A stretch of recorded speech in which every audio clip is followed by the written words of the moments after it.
Hi everyone, Ryan here with Fight Game Analysis, and today we're going to be talking about the upcoming rematch between Kamaru Usman and Colby Covington.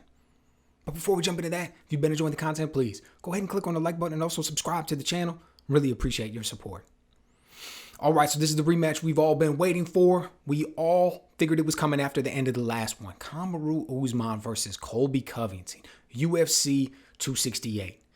Man, this is a big one. This is a big one. The last fight was awesome. Almost universal acclaim. Everybody liked it. Slight little tiny bit of controversy. Personally, I didn't think so, but it was there. It was placed, talked about after the fight. So we all figured it was coming. We all figured that this rematch was eventually going to be here. And that's not always the case. When you see a stoppage in the first fight, that people are going to want to see the rematch. But this one, we saw it coming.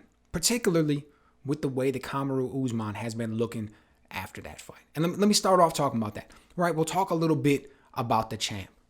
The champ's impressive. The champ is out there making things happen. Usman is one of those guys, in my opinion, and once he got the belt, it automatically stepped his game up. The man got like 20% better. It was just a difference in his mind between being a contender and being a champion. What do you do on your way up versus what do you do once you get there? You know, the champ has to be prepared. The champ can't cut any corners. The champ, it has to face everybody when they bring their absolute A game, so you got to be prepared for it unless you want your title reign to be particularly short. And that's not Usman's style, right? Usman comes from a wrestling background. Anybody who knows anything about wrestlers knows that those guys have an incredible work ethic, and they do it all for what's basically zero fanfare, zero acclaim. Nobody knows who the best college wrestler in the world is for the most part, right? We hear the very, very little bit every 4 years from the guy who goes out there and wins a gold medal. And that's kind of the end of it. There is a whole lot of athletes in a whole lot of other sports who get more acclaim than wrestlers. So they do it. They grind out of control. It's an incredibly demanding and grueling sport. And they do it all. And nobody can even recognize them basically when they walk down the street. So that says a lot to the work ethic that the people that come out of there, right? And we've all heard the jokes, Marty from Nebraska and stuff like that. Like Ben Askren kind of got him with that one. It was pretty funny. But that all speaks to the wrestling background and where he came from. Then he comes into MMA, striking clearly his weakness. Striking clearly something that this man's got to work on, but he's down there. He's training hard. He's making it happen. He ends up hooking up with Hard Knocks 365, Sanford MMA, right? Henry Hoof down there, former kickboxing world champion. And his kickboxing is coming along, man. His striking is getting better and better. But we see him, he really is known for his grind, his pace, how strong and big he is in the division. Just the way he's able to wear guys down, break their will, get in there and just enforce himself upon them. Right? That's what he's known for. But as he's coming up, we see this striking continuing to grow. Goes out there, and eventually we see this fight with Colby Covington. And Covington caught him with some shots, don't get me wrong. Looked like he hurt Usman a few times, right? His defensive striking is actually probably the weakest part of his striking overall. But he's got a chin, he's tough, refuses to quit, works well behind that jab, nasty right hand. Great work in the clinch, comes out with the victory. Now, since then, he's actually switched it up. Okay, since then, he started working with Trevor Whitman. Now, if you're not familiar with Trevor Whitman, the man is a phenomenal striking coach, in my opinion. The two people that come to my mind when I think about Trevor Whitman and what he can help a fighter with when it comes to striking is Rose Namajunas and Justin Gaethje. Both phenomenal strikers, both continuing to improve. You see when they work with him, the nuances that they add to their games and the things that they're able to do out there. Man, the guy's good. So he starts working with him.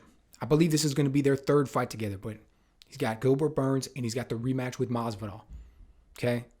Look at what Usman did in those fights.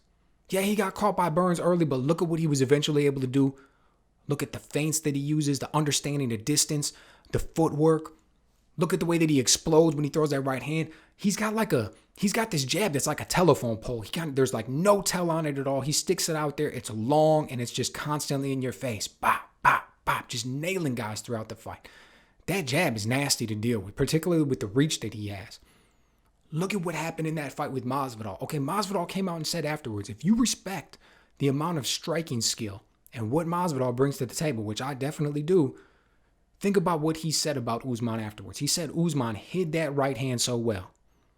Masvidal was lining up his check left hook. He was lining up a counter because he thought Usman was coming in behind the jab. Usman faked that jab well enough to completely fool Masvidal into throwing his check left hook, which just opened up the lane for that freight train of a right hand that Usman threw that took his head off and it led to the stoppage. I mean, that's how good he's getting. He's able to disguise all of these things. His power's getting better. His timing's getting better. Usman, man on a mission, no doubt. Already know about the great work he does in the clinch. Because of those long arms, he's able to get these positions where it's kind of like chest to chest and he wraps his arm around you and he's kind of able to hold you there and do good work. Just impressive all the way around. Nasty ground and pound when he wants it. Now, standing across from him, Colby Covington. When I think of Colby Covington, two things. I think of the wrestling, three things. I think of the wrestling. Same thing, All-American D1 background, highly impressive. All those same things that we said about Usman in the wrestling background, all those same things apply to Colby Covington. The cardio. Now, when he used to train at American Top Team, which is a phenomenal gym, came in there kind of just as another guy and also ran. I believe he was there working with Tyron Woodley as for his wrestling during one of Woodley's training camps. I think that's how he came in. But either way, one of the things the owner, Dan Lambert of American Top Team, said that he was particularly proud of the gym for being able to take a guy like Colby Covington, a nobody, no MMA experience, just had the wrestling background, and turn him into a world champion MMA fighter. I think that was the second guy they did that with. The first one was Woodley. And that's incredibly impressive. He said he referred to it as one of the most difficult things that you can do in professional sports. So highly impressive. You can see that's the amount of growth that you can get not only from a world-class gym, but particularly in this fight, it's the kind of growth that we've seen from Colby Covington. Right? The man comes out there, same thing as the wrestling background, grinds through, comes over to MMA. So we think about him for his wrestling. I think about him for his cardio. Mike Brown, head coach over there, used to say, it's like, man, it's like the guy's got an extra lung. His cardio's through the roof. I believe it's just natural. He just goes out there and does it. He's able to do it in the training room, able to do it in the fights. His cardio's through the roof. That's why he talks about melting guys. I melt these snowflakes and all of these things that he says. It's that cardio that does it. And the second thing, and this kind of plays into the cardio, is the work rate. He has got an incredible work rate. Never going to let you slow down for a second. He's always throwing punches. He's kind of got this Nate Diaz type approach in the way that he throws all his punches, maybe 50, 60%. And then once he feels he's got you hurt, once you're starting to wear down, that's when he really wants to crank it up.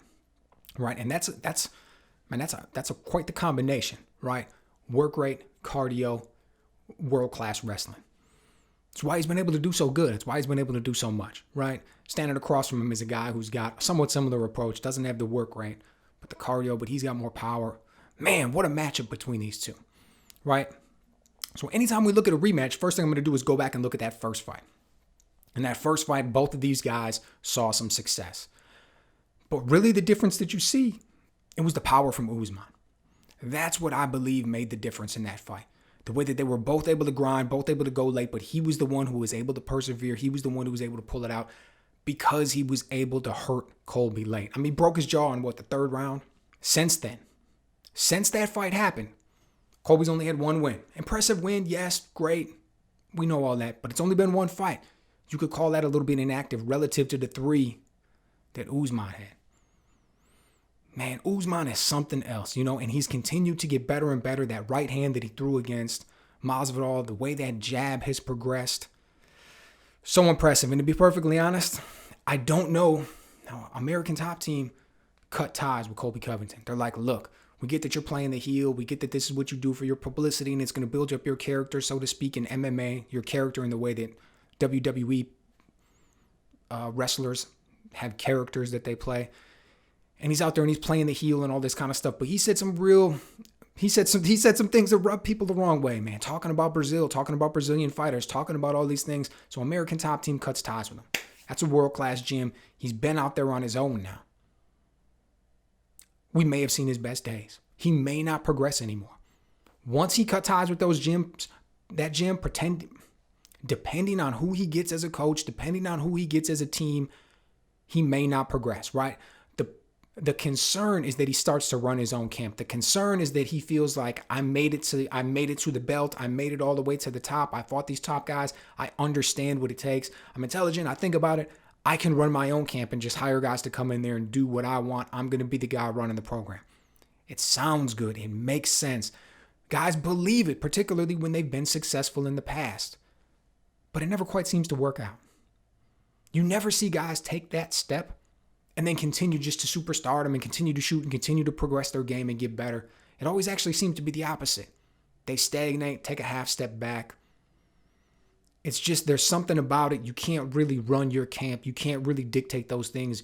You got to have a guy like Mike Brown or a handful of other people who are out there doing it. So it remains to be seen.